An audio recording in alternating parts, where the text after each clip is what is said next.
Hey guys, I'm very wise and wild and gaps and I grow vision.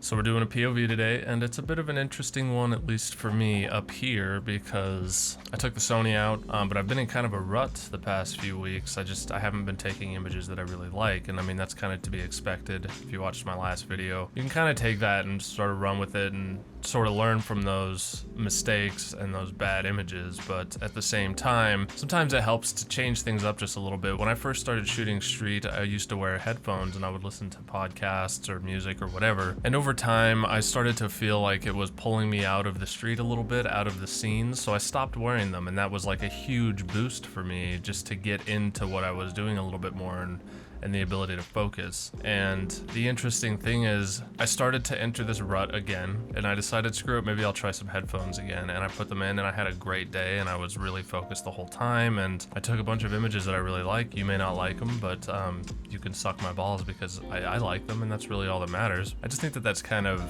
interesting that, you know, with art and when I was doing music, it's almost like you're constantly refining this process to get what's in your head out on paper or out in song form or whatever. Sometimes you get caught up in this goal to get to where you want to go, but I don't think that it's possible to ever perfectly refine your process, and I don't think you would want to do that anyway. Because if you did, you would stop growing and you might even just lose interest in the art form altogether. Whereas artists who understand this, I think, they understand that they're constantly sort of chasing this dragon, and it's ever moving, and you're constantly adjusting, and it's just a never-ending cycle. And I think that's good, you know. The fact that before I didn't want to wear headphones, and now I do again, and it's sort of putting me back into that mindset that I had when I took them out in the first place, and just sort of shifting your focus can really improve your creativity and your overall focus. So it's just sort of this constant refinement that you never really get perfect, but each time you change something, you learn a little bit, you know. And sometimes when I was writing music, you know, just rearranging my studio, or just going outside, or writing in a different place, or having different lighting or something can have a pretty profound impact on just your overall focus and creativity. And so anyway, we'll go ahead and start this video. I definitely had a lot of fun with this one. I did some things I don't normally do. I did a lot more black and whites, and that might be something I do in a video coming soon, is challenging myself to do only black and whites, because I thought it was a lot of fun, and it was really fun processing them. So we'll go ahead and start the video. Hope you guys enjoy. Don't forget to keep an eye open for the pug hidden in the video, because if you're the first person to successfully post the timestamp where it's at, I'll bring you canned goods for the apocalypse, and I'll help you store them in your closet. So sit back, relax, and enjoy the video.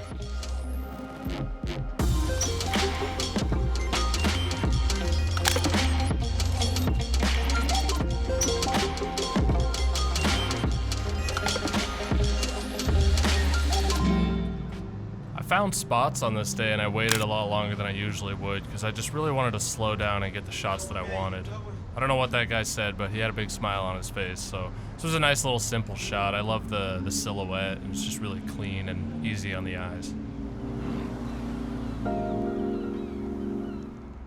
I really love this spot. This photo's pretty puby. I think the subject is just too small, and he's kind of behind a wall and not very significant in the frame, but I really do want to someday get a good shot of these diagonal lines on the staircase across the street there.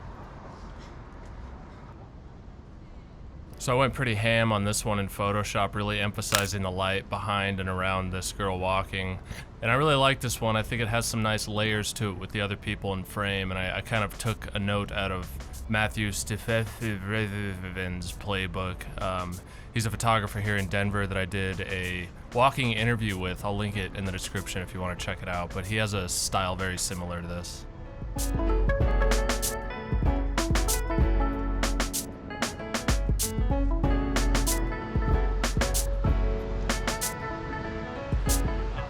I jumped up on this big stone thing, and it's kind of nice. It was actually blowing nice cool air right up into my sweaty scrot. But I had to wait a really long time, like more than 10 minutes here, for somebody to finally come by.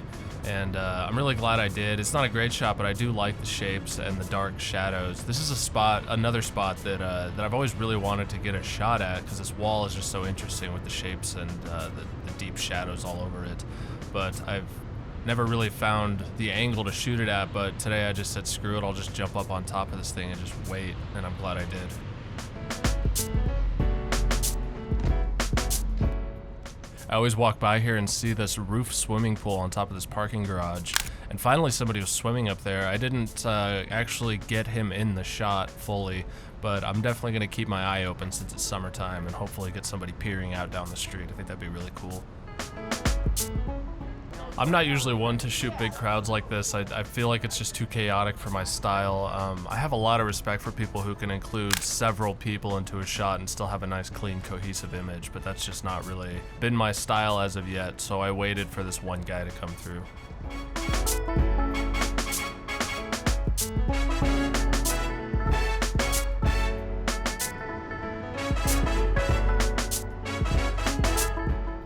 So I come by here a lot, obviously, but I've never actually come over here this early in the morning. It was like 10 a.m. or something, so I've never seen the way that the light hits this alleyway, and for some reason, the way that everything is just clean concrete and brick, and the lighting and just the security cameras, and otherwise it's just empty.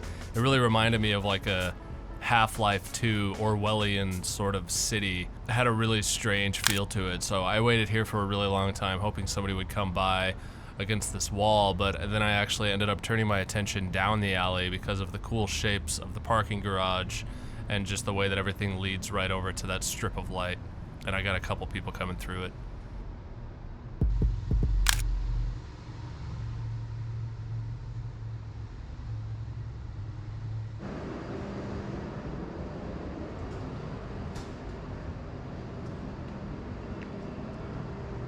I did these next few in black and white. I didn't really think that the color was adding much to it. It was just sort of blue and white. So I just stripped it away and really emphasized these gradients.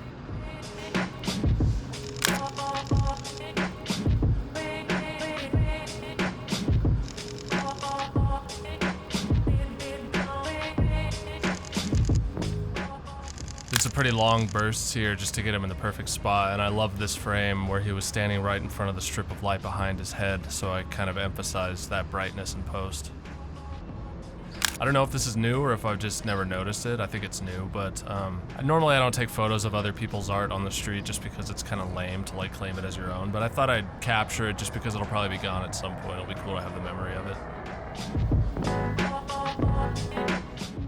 So at this point, I was already like a couple hours in, and usually I just pack it up and go home because I usually have enough photos by this time. But since I was kind of slowing down and taking things a little bit differently than I usually do, I was taking less photos. So I just decided to sit down and rest for a few minutes and then pick up and go again. And again, I'm really glad I did that. I stayed out for longer than usual, and I think I got some really cool photos after I would have normally gone home.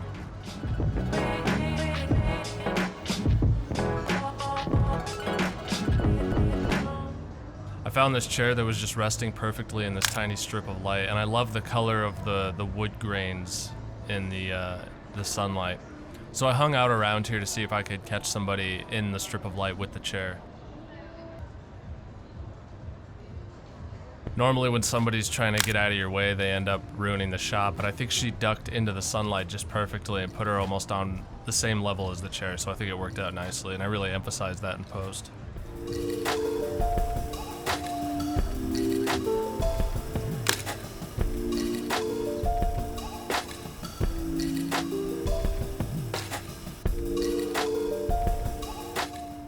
I climbed the stairs here to look down and shoot that strip of light that was hitting the chair, and I think it kind of works. I love the stairs and how the stairs are completely lit, but I do think that the strip is just a little bit messy. So I kind of darkened down the darks even further just to make them pure black to sort of clean it up a little bit.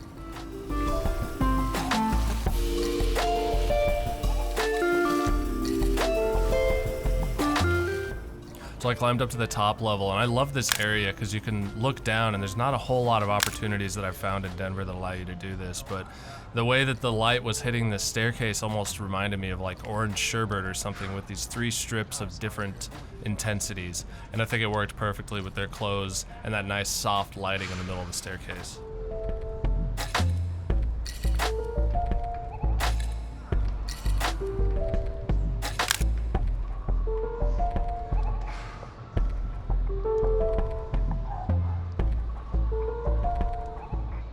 So I stopped in the middle of the staircase on the way back down to get this one last shot of this area, and I really like this one. I love how they're both facing opposite directions. I kind of wish he was wearing brighter clothes, but I'll take it. I really increased contrast on this one too.